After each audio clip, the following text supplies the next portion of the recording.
민주당 조 바이든 후보 캠프는 승리를 완전히 자신하고 있습니다. 반면 더욱 다급해진 트럼프 대통령 측은 바이든 후보가 승리를 주장한 모든 주들에 대해서 법적으로 문제를 제기하기로 했습니다. 무더기 소송 전쟁에 본격적으로 나서겠다는 겁니다. 이번에는 백악관으로 가보겠습니다.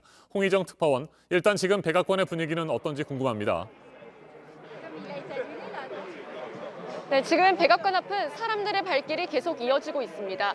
100여 명 정도가 이곳을 찾아 북을 치고 춤을 추는 등 전반적으로 축제 분위기가 이어지고 있고요. 대선 당일과 다음 날 폐쇄됐던 백악관 앞 도로는 통행 제한이 해제돼서 차들이 다시 오가고 있습니다. 네, 트럼프 대통령은 당초 예고했던 대로 무더기 소송을 제기하고 개표 중단도 요구하고 있군요. 네, 개표 상황이 불리해진 트럼프 대통령 측은 무더기 소송 전쟁을 시작했습니다. 트럼프 대통령은 대선 사흘째인 오늘 캠프 성명을 통해 합법적인 표만 계산한다면 자신이 쉽게 이긴다는 내용을 강조했습니다.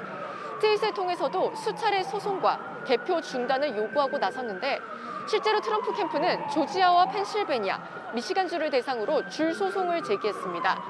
접수 시한을 넘겨 도착한 우편 투표 용지에 개표 중단을 요구한 겁니다. 또 막판에 바이든 후보에게 승리를 넘겨준 위스콘신주에 대해서도 재검표를 요구한 상황입니다. 자, 그런데 개표 중단을 요구하는 소송들은 트럼프 대통령의 생각처럼 진행되지 않고 있잖아요. 기각 결정들이 잇따라 나오고 있죠.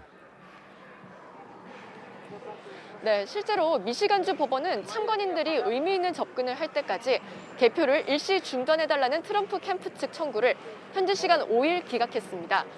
로이터 통신에 따르면 미시간주 청구재판소의 신시아 스티븐스 판사는 소송이 제기된 시점에 이미 우편 투표 집계가 끝난 상태였고 청구인의 주장이 객관적 증거보다는 소문에 근거한 것이라며 이같이 결정한 것으로 알려졌습니다. 조지아주 법원도 부재자 투표 처리가 법을 준수한 것인지 확인해달라는 트럼프 선거본부 측 소송을 기각했습니다. 네, 이 같은 상황에서 바이든 후보는 시간이 흐를수록 승리를 굳히고 있습니다. 트럼프 대통령의 무더기 소송전에 대해서는 어떻게 대응하고 있습니까? 바이든은 침착하자, 개표가 진행 중이다. 우리는 기분이 좋다면서 트럼프 성명을 반박했습니다. 바이든 캠프 측도 트럼프 캠프가 쓸모없는 소송을 벌이고 있다면서 비판했는데요. 바이든 후보가 인수위원회 홈페이지를 열고 정권 인수를 위한 시동을 건 점도 주목해 볼 수 있습니다. 오늘 오전에는 델라웨어에서 코로나19 브리핑을 받았습니다.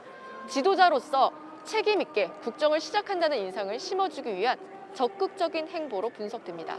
네, 두 후보의 지지자들 사이에서는 충돌이 잇따르고 개표를 둘러싼 갈등도 커지고 있습니다. 상황이 어느 정도로 심각합니까?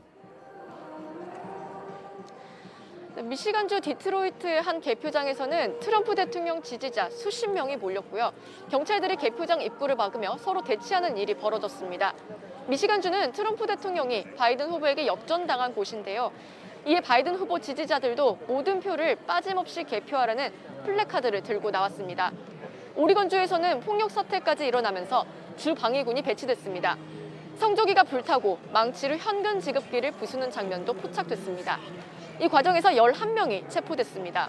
과격 시위를 막기 위해 미네소타주 경찰은 아예 고속도로 곳곳을 차단했습니다. 이곳 백악관 인근 거리에서도 극우단체 대표와 회원들이 백악관 인근 거리에서 칼에 찔려 크게 다치는 사건도 발생했습니다. 지금까지 백악관 앞에서 JTBC 홍희정입니다.